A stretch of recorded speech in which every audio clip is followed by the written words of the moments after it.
امروز قرار بود یک ملاقات ساده باشه، ولی حسابی سورپرایز شدم. اول صبح آماده شدم، رفتم دنبال دوست خوب و با هم رفتیم طرف یک کافه.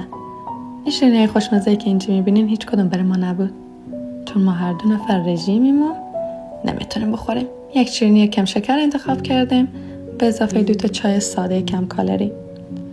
اینجا هم که می‌بینین دنبال یک جایی می‌گردیم بتونیم بشینیم. بعد با کسی به کافه گذشت و میرسیم به سورپرایز خوبی. دوستم اینجا میگفت کاغذ کادو نشون نده به چگونه. من میخندیدم میگفتم خیلی هم قشنگه. سورپرایز ای بود که عکسای خود ما رو چاپ کرده بود با عکسای طلایی که من خیلی دوست دارم و خونیم میایه و حسابی ذوق زده شده بودم بابتیا. به چند سایز درست کرده بود که خیلی قشنگ بوده. چای نوش جان کردیم، بازار هم که نمیشه از یه گذشت. خرید انجام دادیم، دوست خوب رسوندم، سامایل از مهد بیاوردم و قاب عکس رو به حسین جان نشون میدم.